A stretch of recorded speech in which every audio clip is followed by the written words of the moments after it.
Welcome to the Jeff and Alex podcast. I am Jeff Hilimire, and with my friend Alex Gonzalez, we explore topics that help you be your best self. And we also get to chat with some great guests. So join us now on the Jeff and Alex podcast. Hello, everyone, and welcome to the Jeff and Alex podcast. I am Alex Gonzalez here with Jeff Hilimire once again. How you doing, Jeff? I'm good, Alex. What's happening? A little bit of everything's happening early this morning as we, record once at the crack of dawn while everybody's just getting their day ready and we're ready to inspire them. I'm on my second cup of coffee, though. How about you? You know what? I've been for a while now trying to keep to 1 cup of coffee a day ever since the pandemic started. You know what's interesting is I have started. I used to be 2 cups a day, and then what I've started to do is lace it with decaf. I thought you were going to say lace it with something else. Yeah, the word lace it sounds bad, but so now I'm doing like 60% of what I would normally do in a regular cup in terms of caffeinated coffee, and then I'm adding in the rest as decaf. And first week or so I had a couple headaches here and there, but now I'm probably again consuming 60% of the caffeine I was. So it allows me to have 2 or 3 cups now. So maybe that's a way. Yeah, and that's part of it. I've been just trying to straight up, just have 1 cup, but that's something I'll probably do. But I don't have. I think it'll be as we get more into regular routines, whatever. Of course, who knows what regular routines are? That's going to be the challenge when you have access to constantly passing by a Starbucks and all that. But yeah, no, I've been trying to do that, but I might try to go that route as well. Get the half caffs and fool myself into it and see if 6 cups of half caffs is only 3 cups of regular coffee. So we shall see. There you go. Well, if I could reach back in time and tell my younger self anything, it might be drink a little bit less coffee. But that leads us to the conversation I wanted to have with you today. So I just finished the book $1 Billion Loser. Have you heard of this book? I have not. It's the story of WeWork. You know my blind optimism. So it sounds like something I'd reject right away. No, you would love this one. It's the story of WeWork. Yeah. From start to finish. Adam Newman. It's really well told. But what's interesting is toward the end, the author reflects on Adam Newman, who is the CEO, and basically the story is he just kept pushing for growth and was encouraged by his investors and mentors to just grow, and never to build a sustainable business. And so at the end, the author sort of reflects back and is like, well, if this hadn't happened, or if he hadn't taken this advice early, then maybe things would have turned out differently.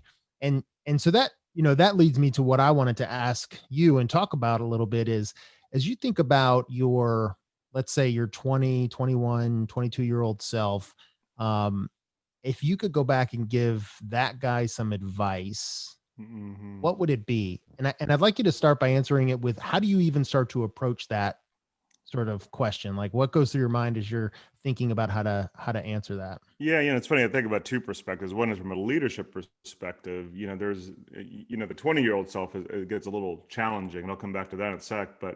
But I know particularly my time, if I think about one of the biggest lessons, in leadership, particularly going up the ranks of places like GE, was the self-reflection. And I think going back to the premise of this book, what would you do differently?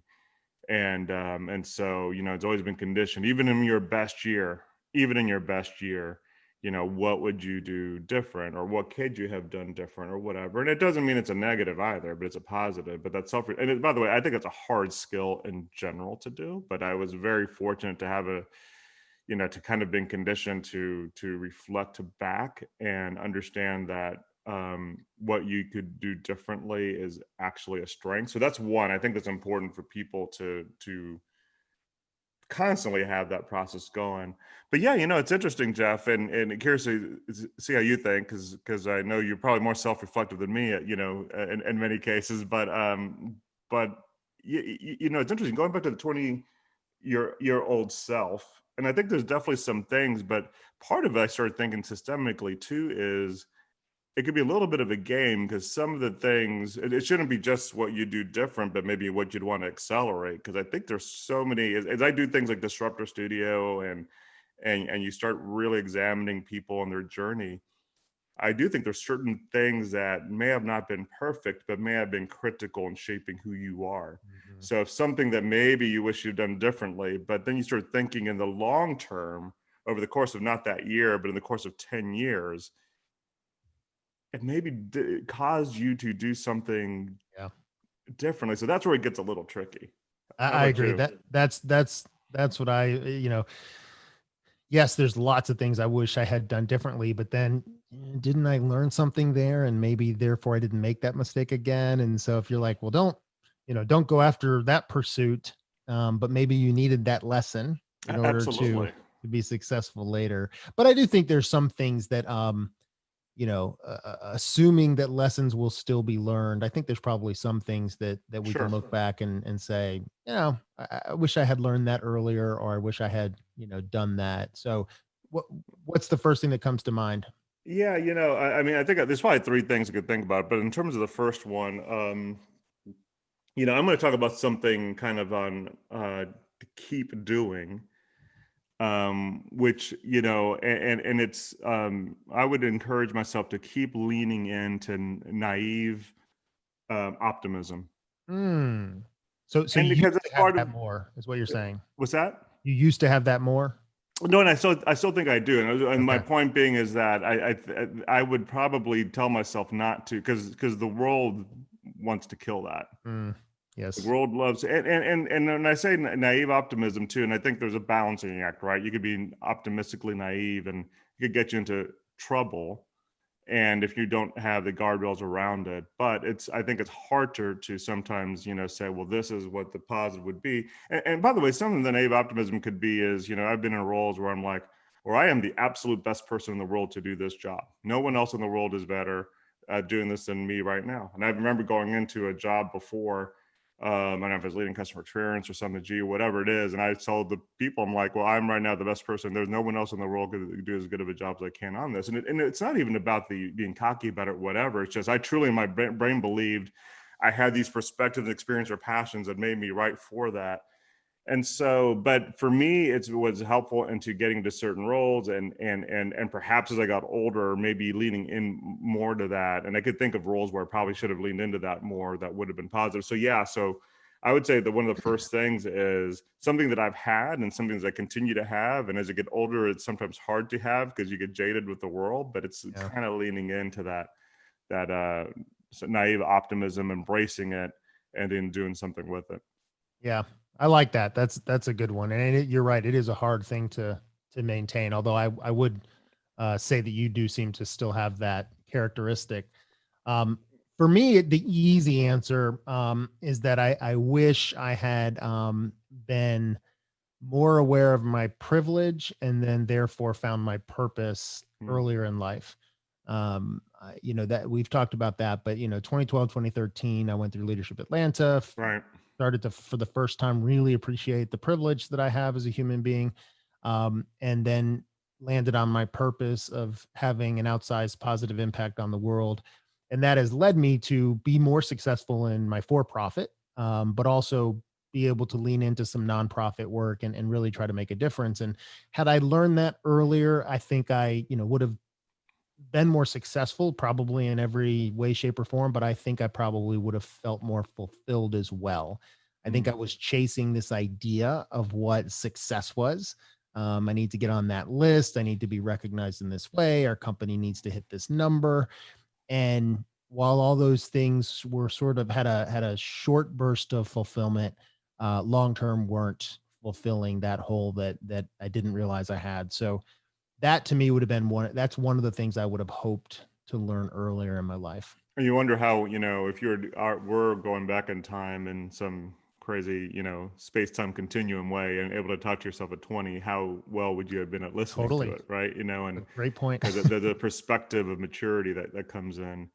Because what you're talking about in terms of that understanding your privilege is a huge aspect of perspective, and so much perspective comes with age. So that's, I think, a big part of that as well too. Agreed. Agreed. All right. What's second on your list? Yeah, second is it's interesting. And this is something that definitely even as the last few years have been really kind of embracing more, but really embracing kind of my origin and being true to it. And so I guess what I would say is, look, I'm a immigrant, Cuban American, and did not grow up with any money, and just so I have so many, there's so many things that I'm not saying I would have put that on a billboard necessarily growing up, but I remember growing up, I don't know if I was running away from it, but I would maybe, and I've talked about this recently in some speeches, I would kind of create the persona that kind of positions me to fit in more with whomever I was in, and whether it was, wealth related, class related, ethnic related, particularly growing up. And I think if I were to give myself some advice, is that it's okay to be who you are. Now, I don't know what that means too, because, my Spanish probably would still be rusty, even if I said that, just because what it is. But if I think about it now, is really having appreciation for my Cuban heritage, for being an immigrant, and understanding that being an immigrant probably drove some certain things in terms of my drive, and just so many intangibles that I don't even understand it today. And I probably wouldn't even, and I guess maybe the real advice would say that it's okay to talk about it more. And I think when I was younger, I did not talk about it as much because for whatever reasons, either fear people didn't want to hear about it, fear people wouldn't make judgments about it.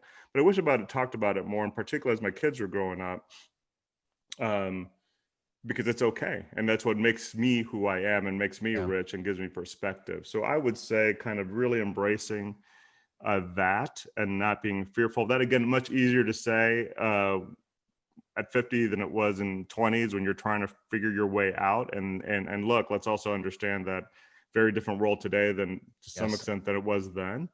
But I would say that would definitely be, that was probably one of the bigger pieces of advice I'd give myself if I were talking to my 20-year-old self. That's so interesting.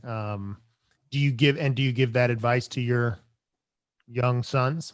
Yeah, and it's interesting because kind of this journey that we've been having together in terms of both writing and speaking, and it's I did a TEDx last year, a TEDx talk, and really the essence of it was about being in a contradiction, and I kind of get into that essence of being this kind of. In fact, I also wrote a blog about this recently too, or I started weaving into it about this aspect of not growing up, not really understanding where I fit in. And again, I think that has created so much of who I am today. This is where this advice, I don't even really know what that advice would be other than not to fear that. And it's okay to embrace that. But yeah, no, I definitely talked to my kids, and how does that manifest itself? I don't know. It doesn't necessarily change our habits per se, but for them, I don't want them to ever feel like they got to hide that part of their heritage at all. I want them to be very proud and confident of who they are. So I definitely have talked about it, and to me, it's going to be I'll continue talking about that contradiction growing up as well. I love that. Well, I would like on future episodes to talk to you a little bit more about that. Yeah, so absolutely. We could I just do that. made a note. There we go. Building content. So how about you? What's your next one? Yeah, look, I work hard today, but I worked a ton of hours in my 20s and 30s. And I think I would try to give myself a better perspective that putting more hours into the day on my business and my work wasn't necessarily the way towards success. And because in doing that, the major reason I'd want to change that is because I would have been more present for my family, which isn't always has been the most important thing in my life, as I know it is in yours. But I think when you're building a startup and going through all those early years, you just, at least for me, it was like, I'm going to work my way through this to get to success. And now I have a different perspective. And look, maybe I needed to do that at the beginning, but now I know that focusing on the things that only I can do, the things that to your point earlier, that I am uniquely suited to do, and not sweating the small stuff so much. Like everything had to be perfect. And that just caused me to work nights, weekends. And that's something I wish I had done a little differently. It's interesting because when we're, kind of thinking about this, actually even last night, the one of the things I was going to tell myself, but which is may contradict, but also kind of gets into this kind of dilemma, was always outwork everybody. Like work rate matters. And so it's tricky because I agree with you, because I had the bonus one I had on here, which is making sure I cherish and embrace time with those I love and my family, because there are many times, and look, your kids are younger than mine, but you have one that on the older side, and when you have now all your kids are kind of getting to the point of either graduating, having graduated, or in the process, you start really also missing a lot of moments. But Jeff, that's a tough one, because you could also say, if you didn't sweat those details, would you be able to have the ability to actually be on a podcast saying, I wish I didn't sweat the details, right? Because and it's some advice I always give my kids. It's like, if there's anything the one thing you can't control is outworking the person next to you. And so I think it's a hard one. So I agree with you. I think that is it. I think the balancing act there is, man, what is that? You could give that advice, and for me on the family side, it's like, well, maybe it's how do I end it? Like right now, what I try to do more is, because you and I talked about it, we're both like, maybe not the stereotype of workaholic, but I think we're both kind of somewhat workaholics and things we love about. Yeah. And so it's like, how do we, if I probably would do different, I'm like, well, maybe it's how do I bring them more into what I do, or have it be more part of it. And I don't know what it is, because I think about all those times on the corporate side, similar to you, in terms of all those hours being spent, but at the same time, I wouldn't be where I'm at if it wasn't for that. So that gets tricky. I don't know how you think about that. That's a good one for me to even keep in mind, because I do have some younger kids, and I try to bring them to like 48 and 48 events, but I bet there's ways I can involve them. I got to say though, that's one of the few bright spots of this year during a pandemic is like, without a doubt. I had lunch with my 10-year-old yesterday. It's like, I never had that before. So, and when in one of the Disruptor Studios, we had Ben, when we had Ben Chestnut, we weren't talking so much about work rate or whatever, but I was talking about legacy for his kids, and the question was really about what do they want them to remember, and for him it's all about the customer, right? But he made this comment about how he was on this phone, and he was and his kids were asking, what are you talking about? And he said, well, it's talking about what matters to a customer. I'm talking to customers. And that's kind of a legacy he wanted to live them. But he kind of brought them in a weird way. That was great, because he kind of brought them into it. So that to me is kind of the lesson. So yeah, so I definitely hear you. But it's a tricky balance, because if you didn't have that, what would that be? You don't want to Back to the Future it and have everything start changing. Yeah, all of a sudden you're like, I wish I worked harder. Right. All right, what's your final piece of advice for yourself? Well, I think it's just that one, which is really embracing, figuring out how to embrace or cherish more, or integrate more, and I guess to that point, it's like that element of where sometimes, particularly on corporate side, you create this separation. There's a work and there's family, and I think it's figuring out that work. I hate to say work-life balance, but work-life equilibrium, and especially with the kids growing up and cherishing that. So that would be definitely the advice I'd give, to figure that out sooner, earlier, and always be proactive about it. I love that. Great. Well, my last one is fairly simple. I just wish I had been reading more at a younger age. I think last 5 years, maybe I've read at least 30 books a year. And it's just helped me process things, think through things. If you find one or two bits of wisdom or nuggets in a book, and I've found a joy of reading. But I would say, if I've had a career for a little over 20 years, the first 15 years, I would read one or two books a year. I was not a voracious reader. And then I think what happened is I read that Bill Gates and Warren Buffett are just reading all day long, all the time. Yeah. And I was like, all right, let me try this. And ever since, I've just really enjoyed that process. And I feel like I learn more than ever. So I wish I had done that earlier. I think that probably wouldn't have hurt me. As we talked about all these things, if we had changed things, I Yeah. bet if I just started reading more earlier, I don't think it would have. Actually, it probably would have helped me slow down and, and so forth. Well, that's true. Man, helped you slow down. Probably would have needed, reading glasses sooner or something. But Right, right. oh, thing, Jeff, if you read any more than you do now, I don't think there'd be books left for you to read because Got stacks, you are above average in every category on that cadence. Well, I got stacks left, but yeah, no, anyway. So I think it's just interesting. So I thought that would be a good conversation. I loved especially your second answer. I think it was your second one on your heritage. And so we need to explore that in the future. But it's good, to your point, when we started this, reflecting back and taking time to think about, even in a good year, what could I have done differently? I think that's healthy. And I think I'd encourage everyone to do that. Well, that's good, Jeff. A great conversation. Enjoyed it. I know there's a lot more to unpack as we keep going on. And I guess one thing we could have done earlier is started a podcast before podcasts were cool. See, there you go. We could have done that. We could have started before there's this podcasting. Let's do it. So, and with that, make sure everyone, first of all, thank you for listening to the Jeff and Alex podcast, and make sure you do subscribe to our podcast on all podcast platforms, including Apple, Spotify, Amazon, and Google, and also of course, you can subscribe to us on YouTube. We will be back to you every week. And Jeff Hilimire, good seeing you again. Good seeing you, Alex.